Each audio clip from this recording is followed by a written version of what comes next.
Donc le seul document que je vous avais pas présenté c'était le scénario, donc c'est parti, c'est dans la pré-production. On a une petite légende ici, description des lieux, ressenti du personnage principal et les actions.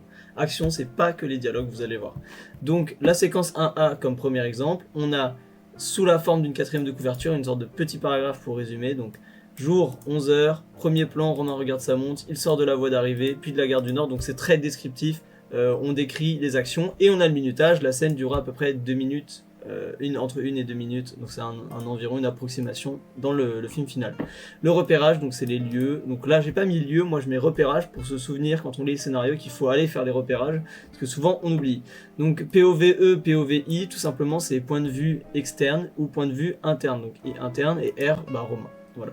Donc ouais, des petites idées, d'émotions, c'est des idées de jeu, ça va pas plus loin que ça, mais c'est simplement pour avoir quelques indications. Pour les dialogues, on va voir sur la 1B. Donc on a sur la 1B, voilà, ici les lignes de dialogue. Donc 1B1, bonjour Romain, 1B2, salut papa, donc voilà, c'est dans la suite, elles sont référencées. Donc on a la première interaction de la séquence 1B, deuxième interaction de la séquence 1B, ainsi de suite.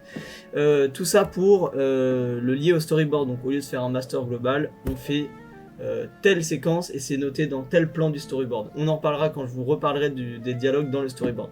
Voilà donc comment ça s'organise, et après l'idéal c'est de reprendre cette forme là pour chaque ligne, chaque séquence du scénario. À demain.